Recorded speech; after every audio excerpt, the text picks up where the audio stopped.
Eto na mga idols at finally ni-reveal na sa Honda Motors Indonesia ang latest model ng 2026 ADB 160. Mga idols, yung ating mga hinahanap na mga bagong update, mukhang yatang very minor lang ang nangyari mga idols.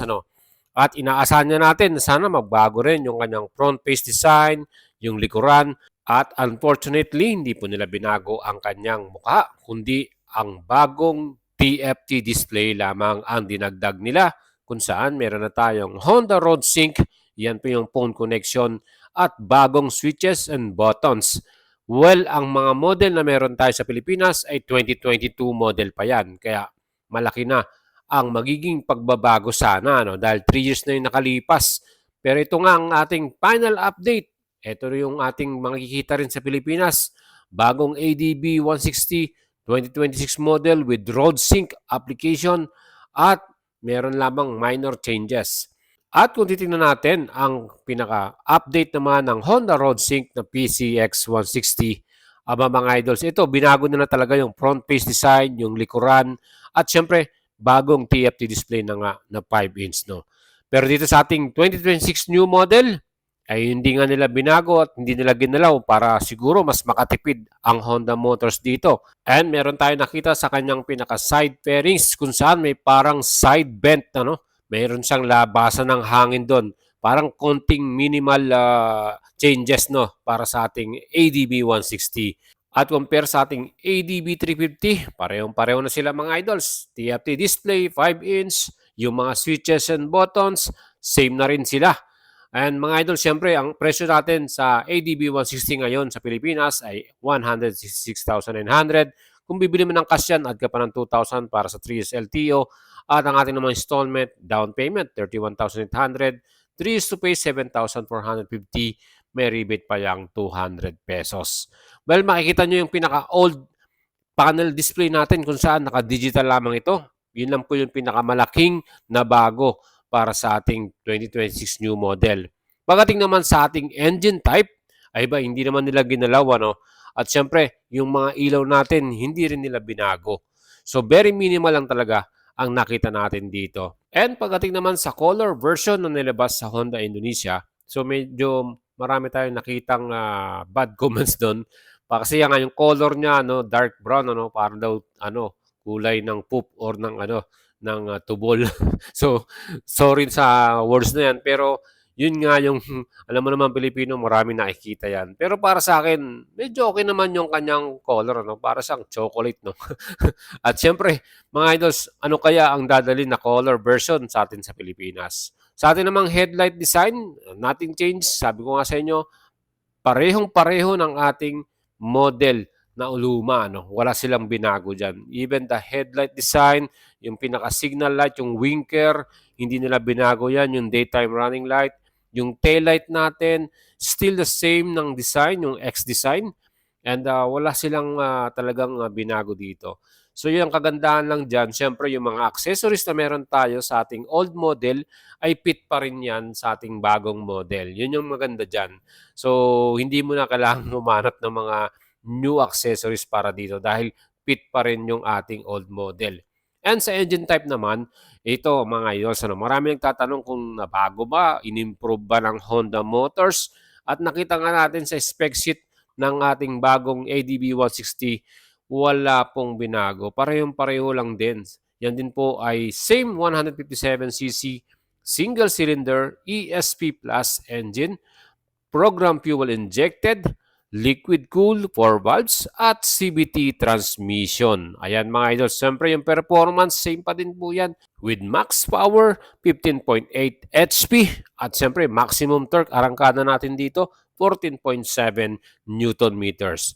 Again, same pa din ang ating compression ratio 12.0 by 1 at ang ating bore by stroke 60 by 55.5. Again, ito namang ating chassis. Well, hindi rin nila binago yan. Front suspension, same pa din po yan na show of run, telescopic fork sa harapan. At ang ating stopping power sa pinaka-front brake, same pa rin na 2-piston Nissan caliper.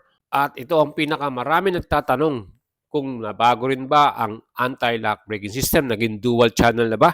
So unfortunately mga idols, ito po ang ating balita sa inyo. Same pa din na single channel anti-lock braking system ang equip ng ating ADB 160 2026 model. Hindi po siya dual channel. So yan po, very bad news yan. No? Siyempre dapat ginawa na lang dual channel dahil yan na yung mga hinahanap natin eh. And sa likuran, equip pa rin to ng HSTC or Honda Selectable Torque Control kung saan mas easy mo na itong isi-switch off dahil meron na tayong switch button sa ating pinaka-handlebar. Sa alloy cast wheel natin, same pa rin ang design, hindi rin nila binago. So talagang nagtipid dito ang Honda Motors.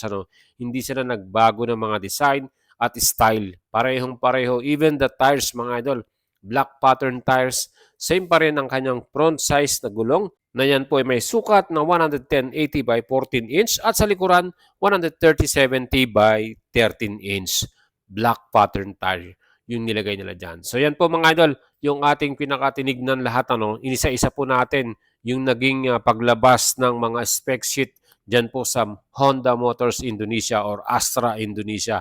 You can check out their website para ma-clear po ninyo at ma-confirm yung mga sinabi natin. And mga idol, siyempre, ang likuran natin na shock sa bagong ADB 160, same pa din po yan na dual shock absorber with sub-tank. So nothing changes para sa ating suspension sa harapan at sa likuran natin. And mga idol, siyempre pagdating naman sa dimension, sa laki, yan din po ay same pa din na meron tayong wheelbase na sukat 1,324mm at ground clearance naman na 165mm. Pagdating naman sa ating rider's view, pag sakay na tayo, yung kanyang pinaka-handlebar, ayan, same pa din po ng kanyang size at style. At wala naman na bago. Naging lang siya, color brown, dun sa ating brown color na edition. And sa mga switches and button, yan po yung nabago nila. So binago po nila at meron na tayong new style, new switches and button. And meron na rin itong passing switch. Yan yung kagandahan mga idol sa ating bagong ADB 160. At itong pinakamalaking na bago, yung ating panel display kung saan sa ating old model, ito fully digital. Ngayon po ay TFT 5-inch display na yan with navigation and Honda Road Sync yung phone connection. And maganda yan, siyempre yan po yung same na style ng ating ADB 350 kung saan mas kitang-kita mo na information sa inyong mga funnel at hindi lang yan, yung mga calls natin, yung mga navigation natin, makikita natin mismo sa ating panel display. Compare dito sa ating old model na talagang mahirap pasahin at siyempre digital lamang siya, And siyempre, pa din na malaki yung ating luggage compartment. Yan yung advantage pag naka-ADB 160 ka. Malaki yung luggage compartment. And bago din yung ating USB charger C-socket na dito sa ating pinakabulsa sa left side. And adjustable taller windscreen. Ayan mga idols, yung mga nakita nating mga new style at new design para sa ating 2026 new model. Overall mga idols, kayo po ba ay nasihan sa bagong ADB 160? Siyempre, bagong model na yan.